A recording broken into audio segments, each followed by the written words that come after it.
বিশেষকৈ কলেজ কৰ্তৃপক্ষক ধন্যবাদ জনাইছোঁ এই সময়ত, কাৰণ যিটো বিষয়ৰ ওপৰত আলোচনা চক্ৰটো ইয়াত ৰাখিছে, উই নিড টু এপ্ৰিচিয়েট ইট, কাৰণ এইটো এনেকুৱা এটা এৰিয়া য'ত নেকি আমাৰ সকলোৰে বিট আপোনালোক যেনেকৈ সাংবাদিক ইয়াতে আছে, জাৰ্নেলিজিম কৰি আছে, লগতে আমাৰ ছাত্ৰ ছাত্ৰীসকল আছে, এনি প্ৰফেশ্যন টিচাৰসকল আছে, সকলোৰ কাৰণে এইটো বহুত এটা ইম্পৰ্টেণ্ট এৰিয়া য'ত নেকি এটা আলোচনা হ'ব লাগে, আৰু আলোচনাৰ মাধ্যমেৰে কিছুমান আমাৰ সমস্যা আছে, এই সমস্যাৰ আমি সমাধান ওলাব লাগে।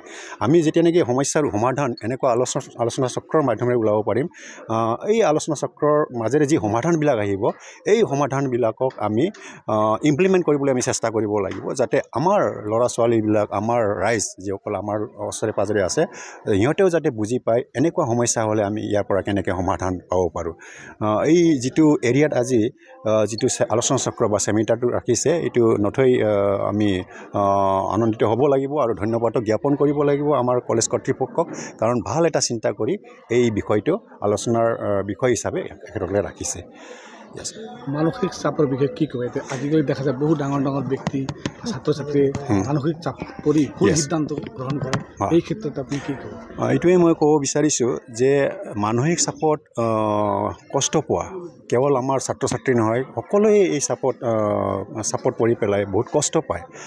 লাইক কি হৈছে এতিয়া আমাৰ কাৰণে আমি কৈ আছোঁ, as we are working in a office, we have also' lot of pressure on us. এটা চাপ সদায় আমাৰ ওচৰত আছে, আৰু আজিকালি এনেকুৱা হৈছে যে চাপটো যে আমাক সময় দিয়ে, এই যিটো চাপৰ ওপৰত চাপৰ মাজত গৈ আছোঁ, ইয়াৰ কাৰণে আমাক যে সময় দিয়ে এনেকুৱা নহয়।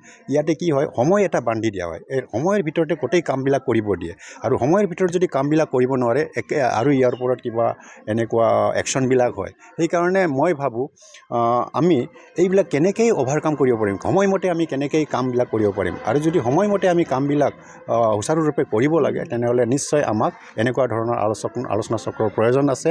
আৰু ইয়াৰ মাধ্যমেৰে যিটো সমস্যাবিলাক আপোনালোকে কৈছে যে ডাঙৰ ডাঙৰ মানুহবিলাকো এনেকুৱা চাপত পৰি পেলাই আজি বিভিন্ন পথ অৱলম্বন কৰিছে, যেতিয়ালৈকে আমি ভালকৈ ইয়াৰ সমাধানবিলাক, এই চাপত পৰিলে কেনেকৈ আমি ইয়াৰ পৰা ওলাই যাব পাৰিম, ইয়াৰ সমাধানবিলাক যেতিয়ালৈকে আমি দিব নোৱাৰোঁ, তেতিয়ালৈকে আমাৰ মাজত এনেকুৱা সমস্যাবিলাক থাকিব। আৰু যিটো পথ আজি লৈ আছে, ডাঙৰে হওক সৰুৱে হওক, যিসকলে লৈ আছে, ইয়াৰ পৰা আমি হাত সাৰি যাব নোৱাৰিম। फरायसाफोरनि थाखाय मोनसे फोसावथाय। सोलोंथाइ बोसोर 2025-26 नि थाखाय फरायसाफोरनि गोदानै मुं थिसननाय लानानै फैदों गसाइगाव बिएड फरायसालिमाया। क'क्राझार जिल्लानि गसाइगावआव थानाय गसाइगाव बिएड फरायसालिमायाव दासान्दि बिए कर्सनि सेथि सेमिस्टारनि मुं थिसननाया सोलिगासिनो।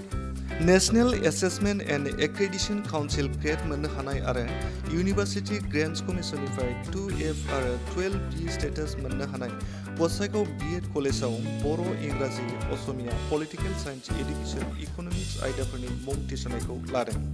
गुन गोनां फोरोंथाय होनायजों लोगोसेनो बे कलेजाव फरायसुला फरायसुलिफोरनि आलादा आलादायै हस्टेलनि खाबुबो दं आरो दानारि मासुलआ थानाय नङा।